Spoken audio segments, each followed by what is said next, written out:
Hello everybody, welcome back to another video. I'm hoping you guys are all having a fantastic day. So today's upload is going to be a video about a pattern change. Now this pattern change has been in the making for actually quite some time. It's the models have been showing it for a good chunk of the past week, and it seems like they're becoming more and more into agreement on it, and the pattern changes. Basically, colder, snowier conditions are on their way across early February, and how long that's gonna last is tough to say at this point, at least through the middle of February.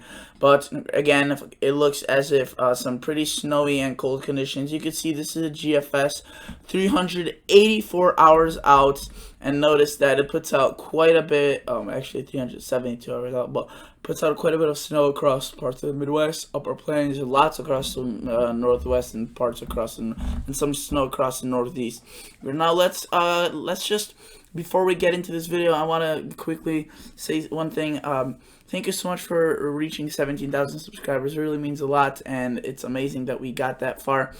And if you would like to consider subscribing, that would be awesome. If you are new, check out the channel, check out the other webpage, check out the other videos, and consider for yourself whether this channel is worthy of a subscription.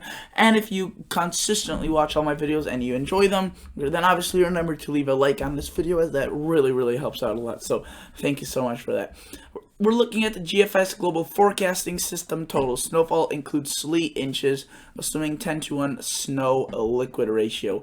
So let's just get into this. So let's take a look at the GFS. Let's start off at the temperatures, as that really will be the thing that's going to be the most remarkable change. Notice that the country has been locked in for quite some time across, has been mainly suffering from warmer conditions. Hasn't really gotten cold quite at all. It's been pretty warm, and the cold air has been short-lived and really scarce, right? And notice that it's not going to be a heat wave. The GFS is doing it a little bit too much in terms of the warmth. It may get us a little bit warmer just before the actual pattern change of the cold air. You can see it kind of pushes all to the south, so it may get warmer and warmer as we get towards February 1st. But again, we're at the 27th, so I would say a couple more days. This week basically above average, but then next week it really crashes down. You can see we have general, just across the whole continent, a very nice chill. Maybe parts of the southwest and western United States stays a little bit warmer, above average, but still they get in on some of that cold air as well. Notice that the GFS is a strong has several Arctic blasts. So we see this first one around midweek next week. Then we see another one around the weekend time frame. We see yet another one trying to make its way right there across next midweek. And you can see this just continues. So very cold air. Let's look at some of the 2-meter temperature shaded, which basically shows us what the temperature will actually be at 2 meters, which is the surface.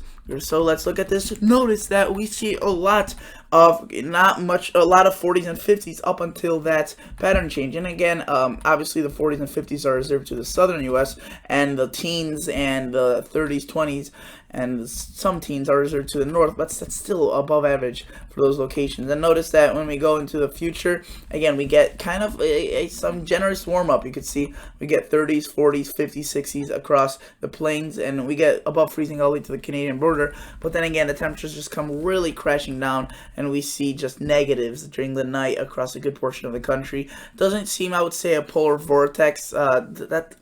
I wouldn't say that may be occurring. It's tough to say at this point. I would just describe it more as Arctic air, and you could see definitely, I mean, if the GFS were to be right, then very chilly conditions across the northern U.S. This would be wind chill warnings, wind chill advisories for these locations. -20s, that's some pretty serious stuff. You notice that extends into Illinois, Iowa, Wisconsin. So this would generally be, again, pretty doggone dangerous with this. So we'll see. If you're hoping for a day off of school across the northern U.S., we may just get that. We'll have to see. It's mainly, not really about the school. It's about the danger that this poses, as it's, yeah, those temperatures, -23, the wind chill is probably going to be closer to -40, -50. So that's just, that's basically any skin you have exposed for even a short amount of time. Not 10-5 minutes. I mean, maybe 2-3 minutes. If your arm is exposed for 2-3 minutes to these temperatures, especially with that wind chill, you could get frostbite, and you just get on irreversible damage if you're out there for 20 minutes uncovered. Let's look at some, again, look, just continued cold. We get a couple of warm-ups trying to make way, and that's probably going to be with snowstorms. The only thing that's going to warm us up is not maybe the pattern change of cold to warm, but maybe a passing snowstorm. And you can see that the cold air just really just continues and does not calm down at all. We see negatives across much of the northern U.S. So we'll see. Again, it seems that most of the country will be cold. The models have been very good agreement actually on this. You can see the GEFS, which the new model run is just coming in. Let's look at the ones prior. Let's just look at the 2 meter temp 5-day averages. So this won't be as extreme as some of the other models, as it will be more averaged out. But you can still see that they definitely show cold air coming in. Maybe not to the same extent that GFS shows, but it's definitely there. It's present, and it's again, it feels like winter. So that's which we've been lacking of kind of this year unexpectedly. As again, if you recall, I was forecasting for a more cold winter than what we've been seeing, and a more snowier winter. And of course, that is a blunder of mine, and I completely make up to that. People have been asking me, what do I've learned a lot from this. I've learned a lot from this year winter. I've made many mistakes, but I've learned so much about myself and about the weather. Really, it's just immense, and I really I really am looking forward to the next year to make my forecasts better and more accurate. So let's look at, again, by the way, some people ask me if I'm a professional meteorologist. By no means, I'm no professional meteorologist. I don't call myself a meteorologist for a reason. I'm a weather enthusiast. That's about it. I'm not a meteorologist. But I just like to talk about the models, and for those that want to listen, they listen. And I'm not telling you to get your forecasts off of mine. I always recommend going to National Weather Service first. Then you could check out my channel, my opinion on this, if you really want to. But otherwise, this is purely for the fun of it. So notice that we are looking at Monday, January 27th, 2020. The European shows warm conditions, and that's basically today, right? So we go into the further midweek. The European puts out a little bit more chillier. Also, I want to emphasize that this is the 850 temperature anomaly HPA, so that's basically what is going on higher up in the atmosphere, which I should probably, just for the sake of simplicity, put it at lower and see 500 millibars. So 500 millibars is basically where you'd cut the atmosphere in half, and you'd look at it, from a vertical perspective. It would be just basically the straight half, and this basically these heights are really good at telling us where it is above and below average at what given time. And again, the higher the heights are, the higher the heights are, which is the higher the heights are is where the warmer air is, and that's because where there's higher heights, there's a higher pressure in order to get to that height. So it's a little bit confusing, but it's really simple. And if you're to look at it, basically just look at this as temperatures. Warm colors, orange above average, blue below average. And notice that we start seeing again some more intrusions of that towards the end. February 1st, we see a blast according to the European. Still a little bit of warmth included, but then we get more into a cold pattern. So that's what the European has been showing, which is consistent with the other models.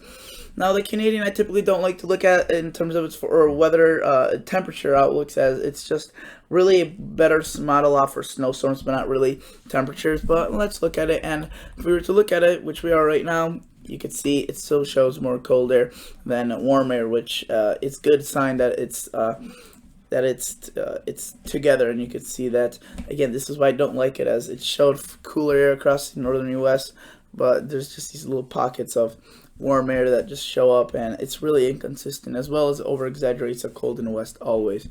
But that's why, again, I don't like to use it. GFS and European are our main models. If you were to look at the teleconnections, normally the teleconnections are very reliable. However, this year they've been a little bit off, and I'm just not sure if they've been doing their best job either. I don't know if it's some sort of throw off, but I'm just telling you guys what I've been observing. That usually, even when we saw cold air, the NAO wasn't negative, and usually, if we want a true Arctic outbreak, we want the negative NAO to be negative, which it won't be. But that still doesn't mean that that this is only a factor, one factor of the many that go into the making of this long range forecast. But based on my observations and based on my experience, which is there. Despite what some other people may think. I could tell you that when the Canadian really agrees with the European and the GFS and even the Climate Prediction Center is hinting at some cooler temperatures, we most likely will be seeing a drastic cool off. The Climate Prediction Center is a little bit, likes to say a little bit more conservative, but that's perfectly fine, as that's what they do. But I would say that again, get prepared for winter to make a pretty large comeback. In the next week, as most models are showing that, and not to mention the snow also looks pretty snowy.